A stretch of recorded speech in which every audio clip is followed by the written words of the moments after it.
UDF നേതൃത്വത്തിൻ്റെയോ Congress നേതൃത്വത്തിൻ്റെയോ അറിവോടുകൂടിയല്ല Rahul മാങ്കൂട്ട സന്ദർശിച്ചിട്ടുള്ളത്. കാരണം UDFിൻ്റെ തീരുമാനം ഇനിയൊരു ചർച്ചയും അദ്ദേഹമായിട്ടില്ല എന്നാണ്. കാരണം ഞങ്ങൾ യോഗം ചേർന്ന് ഞങ്ങളുടെ തീരുമാനം ഔദ്യോഗികമായി UDF കൺവീനർ അദ്ദേഹത്തെ അറിയിച്ചു. ഞങ്ങളുടെ സ്ഥാനാർത്ഥിയെ പിന്തുണച്ചാൽ ആലോചിക്കാമെന്ന് പറഞ്ഞു. അദ്ദേഹം പിറ്റേ ദിവസം വന്ന് പഴയത് തന്നെ ആവർത്തിച്ചതുകൊണ്ട് ആ വാതിൽ ഞങ്ങൾ അടച്ചു. ചർച്ചയുടെ വാതിൽ ഞങ്ങൾ അടച്ചു. ഇനി ചർച്ചയില്ല. ഇനി ആരെങ്കിലും ഞങ്ങൾ ആരെയും ചുമതലപ്പെടുത്തിയിട്ടില്ല. മാത്രമല്ല ജൂനിയർ ആയിട്ടുള്ള ഒരു MLA ആണോ ചുമതലപ്പെടുന്നത്? അദ്ദേഹം തന്നെ പോയതാണ്. അദ്ദേഹം പോയത് തെറ്റാണ് എന്നാണ് എൻ്റെ അഭിപ്രായം. പോകാൻ പാടില്ലായിരുന്നു. വിശദീകരണം ചോദിക്കേണ്ടത് ഞാനല്ല. പോകാൻ പാടില്ല. UDF നേതൃത്വം ഒരു തീരുമാനമെടുത്ത് ചർച്ചയുടെ വാതിലടച്ചപ്പോൾ അദ്ദേഹം പോയത് തെറ്റായിരുന്നു. ഞാൻ വിശദീകരണമൊന്നും ചോദിക്കില്ല. വ്യക്തിപരമായി എനിക്ക് എൻ്റെ സ്വന്തം അനിയനെ പോലെയാണ്. ഞാൻ അവനെ ശാസിക്കും നേരിട്ട്. മറ്റേ സംഘടനാപരമായിട്ടല്ല.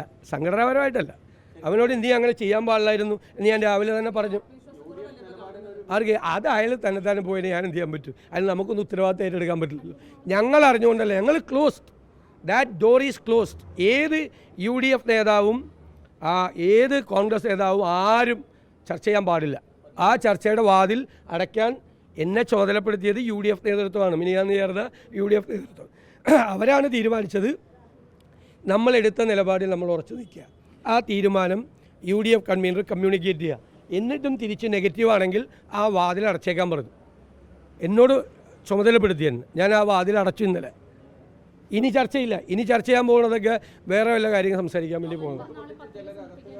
അല്ല, അതൊക്കെ അദ്ദേഹത്തിൻ്റെ ഇഷ്ടം. ഇവിടെ ഞാൻ ആരോടും പത്രിക സമർപ്പിക്കരുതെന്നൊന്നും പറയില്ലല്ലോ. അതൊക്കെ ഓരോരുത്തരുടെ ഇഷ്ടം. ഓരോ വ്യക്തിക്കും നിങ്ങൾക്ക് വേണമെങ്കിലും പോയി പത്രിക സമർപ്പിക്കുക. ആർക്ക് വേണമെങ്കിലും പത്രിക സമർപ്പിക്കുക. അതിലൊന്നും ഞങ്ങൾക്ക് പരാതിയൊന്നും. നിലമ്പൂരിൽ മത്സരം CPM-ഉം LDF-ഉം UDF-ഉം തമ്മിലാണ് മത്സരം. ഞങ്ങൾ നേരിട്ട് പൊളിറ്റിക്കൽ കോൺടസ്റ്റാണ്. ഞങ്ങൾ ഈ ഗവൺമെൻറ്റിൻ്റെ 9 വർഷത്തെ പ്രവർത്തനങ്ങളെ ഞങ്ങൾ അവിടെ വിചാരണ ചെയ്യും.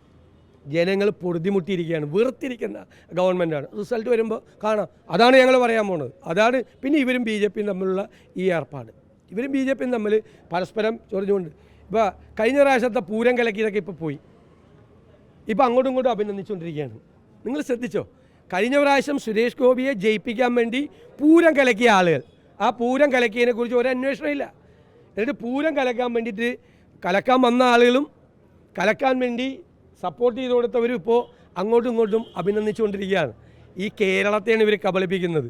കഴിഞ്ഞ പ്രാവശ്യം പൂരം കലക്കിയത് അതിൻ്റെ ഒരു പൊളിറ്റിക്കലായിട്ടുള്ള ഇമ്പാക്റ്റ്, സോഷ്യൽ ഇമ്പാക്റ്റ് അവിടെ ഉണ്ടാവും. അത് BJPക്ക് അനുകൂലമാവും. അത് അറിഞ്ഞുകൊണ്ട് BJPയും CPM-ഉം അറിഞ്ഞുകൊണ്ട് പോലീസ് ഉദ്യോഗസ്ഥന്മാരെ പറഞ്ഞു വിട്ട് അലമ്പാക്കിയതാണ്. ഇപ്പോൾ എല്ലാവർക്കും വ്യക്തമായില്ല. ഈ വർഷം ഇപ്പോൾ എന്തായി? ഇലക്ഷൻ കഴിഞ്ഞ്. ഈ വർഷം അപ്പോൾ ഇലക്ഷൻ ഇല്ല തൃശ്ശൂർ. അതുകൊണ്ട് ഇപ്പോൾ ഭയങ്കര ബന്ധം, ഭയങ്കര സ്നേഹം. അതിനേക്കാൾ ഉഷാറായിട്ടുള്ള തെരഞ്ഞെടുപ്പ് ചിത്രമാണ്. കാരണം സംഘടനാപരമായി ഞങ്ങളുടെ ശക്തി, ഞങ്ങൾക്ക് തൃക്കാക്കരയേക്കാൾ പുതുപ്പള്ളിയേക്കാൾ ഞങ്ങൾക്ക് പാലക്കാടിനേക്കാൾ സംഘടനാപരമായ ശക്തി അവിടെ ഉണ്ട്. ഞാൻ ഈ ഇലക്ഷനിലൊക്കെ സിറ്റിംഗ് സീറ്റ് അല്ലായിരുന്നു. അത് പല കാരണങ്ങളുടെ പുറത്താണ് കഴിഞ്ഞ പ്രാവശ്യം പോയത്. അത് LDF ട്രെൻഡിലാണ്. എന്നിട്ട് എത്രയാണ് ജയിച്ചത്? 2700 വോട്ടിനെ ജയിച്ചത്. ആദ്യം ജയിച്ച വോട്ടിനേക്കാൾ 10,000-ഓളം വോട്ട് കുറവ് വോട്ടിനാണ് കഴിഞ്ഞ പ്രാവശ്യം ജയിച്ചത്. ഭയങ്കരമായ ട്രെൻഡ് കേരളത്തിൽ ഉണ്ടായിരുന്ന സമയത്ത് പോലും 2700 വോട്ടിനും മാത്രമാണ് അവിടെ കഴിഞ്ഞ പ്രാവശ്യം ജയിച്ചത്. അതെല്ലാം മാറി. സംഘടനാപരമായി ഞങ്ങൾ പാലക്കാടിനേക്കാൾ അതിശക്തമാണ്. ഞാനാണല്ലോ ഈ ഇലക്ഷൻ്റെ ഈ മുന്നൊരുക്കങ്ങൾ നടത്താൻ ഇത് കൊടുത്തത്. എന്നെപ്പോലും വിസ്മയിപ്പിച്ച മുന്നൊരുക്കങ്ങളാണ് നിലമ്പൂരിലെ UDF പ്രവർത്തകർ നടത്തിയിരിക്കുന്നത്. അതിൻ്റെ റിസൾട്ട് ഉണ്ടാവും. ഞങ്ങളതിൻ്റെ വർക്ക് അതുപോലെയാണ് ആസ്വദിക്കുന്നത്. ഞങ്ങൾ നല്ല കോൺഫിഡൻ്റാണ്, 100% കോൺഫിഡൻ്റാണ്.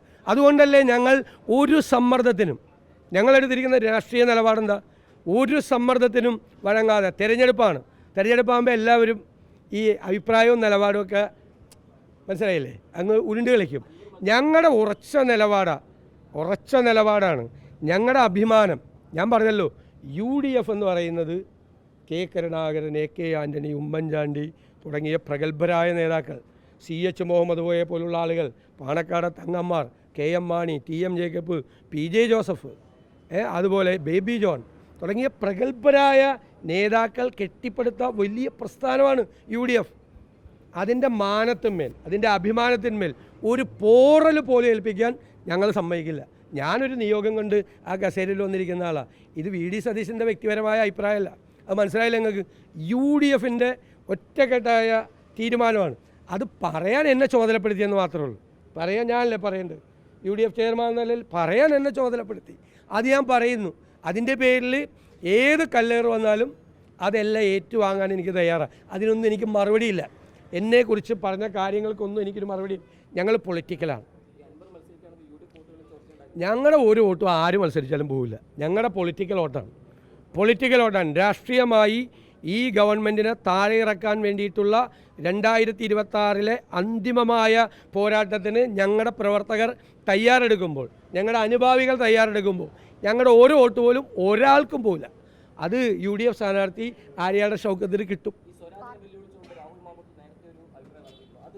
ഈ ചെറുപ്പക്കാരായ ആളുകൾ അവർ സോഷ്യൽ മീഡിയയിൽ കൂടി അങ്ങോട്ടും ഇങ്ങോട്ടും പറയണമെങ്കിൽ എന്നോട് നിങ്ങളൊന്ന് ചോദിക്കണമെന്നില്ല. അതിനൊക്കെ മറുപടി പറയേണ്ട ആളാണ് ഞാൻ.